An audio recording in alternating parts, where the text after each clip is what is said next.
Hello दोस्तों, स्वागत है आपका हमारे चैनल पर और आपका बहुत बहुत धन्यवाद मेरी पिछली और पहली एनीमे पर इतना अच्छा रिस्पॉन्स देने के लिए।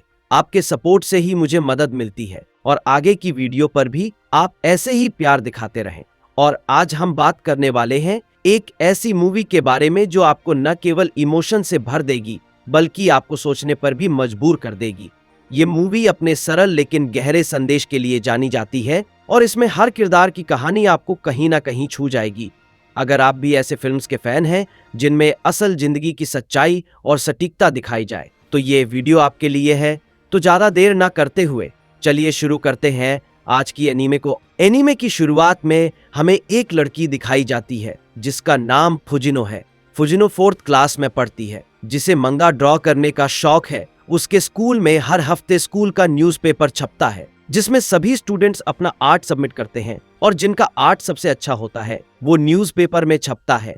फुजिनो का आर्ट हर बार छपता है क्योंकि उसकी उम्र के हिसाब से वो काफी अच्छा ड्रॉ करती है। उसकी क्लास के सभी लोग उसकी तारीफ करते हैं। एक दिन न्यूज़पेपर आता है और सब लोग उसकी तारीफ करने लगते हैं कि तुमने इस बार भी बहुत अच्छा आर्ट बनाया है। लेकिन बगल वाली क्लास में एक लड़की है जिसका नाम है कमो। वो बहुत कम स्कूल आती है, सिर्फ एग्जाम्स के समय ही। इसीलिए फुजिनो को कहा जाता है कि वो कमो को न्यूज़पेपर घर जाकर दे आए क्योंकि उनका घर पास में है। जब फुजिनो कमो का आर्ट देखती है तो वो हैरान रह जाती है क्योंकि कमो का आर्ट फुजिनो के आर्ट से लाख गुना बेहतर था। अब सभी लोग कमो के आर्ट की तारीफ करने लगते हैं और एक लड़का यह भी कहता है कि कमो के सामने फुजिनो का आर्ट कुछ भी नहीं है। यह सुनकर फुजिनो का दिल टूट जाता है। फुजिनो कभी यह नहीं सोचती थी कि कोई उसकी तरह अच्छा आर्ट बना सकता है, लेकिन अब वो सोचने लगती है कि क्यों ना वो और बेहतर आर्ट बनाए। वो सोचती है कि अगर कमो का आर्ट उससे बेहतर है तो वो इसे कभी नहीं होने देगी।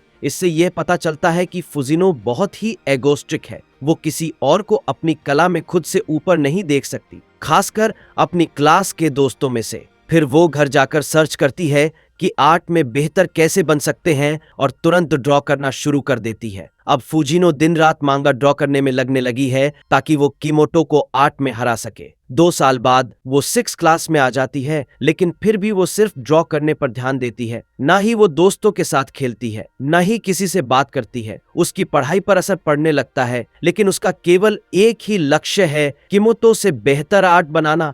अब 1 हफ्ते बाद न्यूज़पेपर आता है, लेकिन किमोटो का आर्ट फुजिनो से कहीं बेहतर था, जिससे फुजिनो हार मान लेती है और मांगा ड्रॉ करना बंद कर देती है। वह अब दोस्तों के साथ मस्ती करने लगती है और एंजॉय करती है। ग्रेजुएशन के दिन किमोटो अनुपस्थित होती है और फुजिनो को उसका सर्टिफिकेट देने के लिए भेजा जाता है। वो किमोटो के घर जाती है, लेकिन वहां कोई नहीं मिलता। वो किमोटो के न्यूज़पेपर देखती है और फिर एक मांगा स्ट्रिप ड्रॉ करती है जिसमें वो किमोटो से बाहर की दुनिया देखने के लिए कहती है। वहीं किमोटो अचानक आकर फुजिनो से ऑटोग्राफ मांगती है और बताती है कि वो उसकी मांगा की बहुत बड़ी फैन है। फुजिनो से वो पूछती है कि उसने ड्रॉ करना क्यों बंद किया। फुजिनो झूठ बोलती है कि वो एक नई मांगा पर काम कर रही है। इसके बाद किमोटो बहुत खुश होती है। वो फिर से ड्रॉ करना शुरू करती है, लेकिन अब कम्पीट करने का नहीं बल्कि इम्प्रूव करने का मन बनाती है। थोड़े समय बाद फुजिनो और किमोटो दोनों दोस्त बन जाते हैं और मिलकर एक नई मांगा ड्रॉ करने लगते हैं, जिसे वे सुइसा कंपनी के पास भेजने जाते हैं ताकि वो उसे मांगा अवार्ड के लिए सबमिट कर सके। यहाँ पब्लिशर भी देख के हैरान हो जाता है कि तुम लोगों ने इतनी छोटी उम्र में और वह भी स्कूल जाते हुए इतनी अच्छी मांगा ड्रॉ की। अगर यह मांगा अवार्ड नहीं भी जीती तो यह ऑनोरेक्स में तो जरूर आ जाएगी। और ऐसा ही होता है। उनकी मांगा ओरल मेंशन में आ चुकी है और उन्होंने 1 मिलियन येन लगभग 50 लाख रुपए जीते हैं। फिर वो कुछ पैसे निकालकर मजे करने लगते हैं, घूमने जाते हैं, मूवीज देखते हैं, बुक्स खरीदते हैं और इस तरह और भी चीजें एंजॉय करते हैं। किमोटो के कैरेक्टर में कितना बदलाव आया है। पहले वो एक इंट्रोवर्ट थी, ना ही स्कूल आती थी, ना ही किसी से बात करती थी, बस अपने रूम में बैठकर मांगा ड्रॉ करती थी। लेकिन अब फुजिनो से मिलने के बाद उसकी लाइफ बदल गई है। वो नए नए लोगों से मिल रही है, नई नई चीजें एंजॉय कर रही है और इसी के लिए वो फुजिनो का शुक्रिया करती है। अब दोनों की लाइफ बढ़िया चल रही होती है। वे अलग अलग 1 शॉट मैंगा ड्रॉ करते हैं और पब्लिश होती हैं। अब तक उनकी 7 1 शॉट मैंगा पब्लिश हो चुकी हैं और एक मांगा को इतना पसंद किया गया कि अब वो रियल लाइफ बेसिस पर चैप्टर वाइज प्रिंट होने लगेगी, जैसे हर शूनेन मांगा होती है। यह न्यूज़ सुनकर फुजिनो खुश होती है, लेकिन वो नोटिस करती है कि किमोटो उदास है। जब दोनों वापस आ रहे होते हैं, किमोटो फुजिनो को बताती है कि वो मांगा ड्रॉ नहीं कर पाएगी क्योंकि उसे खुद को इम्प्रूव करना है, तो वो आर्ट स्कूल ज्वाइन कर रही है। फुजिनो थोड़ी नाराज होती है, लेकिन अंदर से वह नहीं चाहती कि किमोटो अलग हो। वो कहती है, अगर तुम मेरे साथ काम करोगी तो सब ठीक रहेगा। किमोटो जवाब देती है, मैं अपनी पहचान बनाना चाहती हूँ, एक इंडिपेंडेंट आर्टिस्ट बनना चाहती हूँ।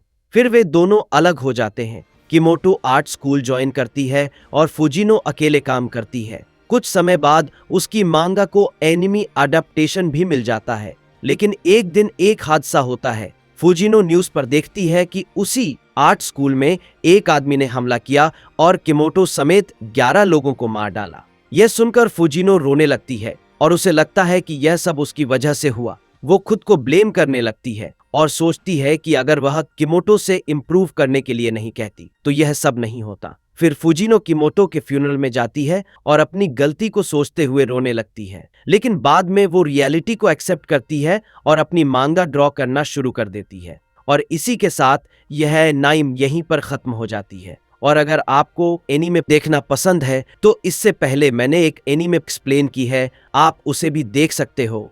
और आप मुझे कमेंट करके सजेस्ट भी कर सकते हो कि कौन सा एनीमे मैं एक्सप्लेन करूं। तो मिलते हैं नेक्स्ट वीडियो में, तब तक के लिए बाय बाय।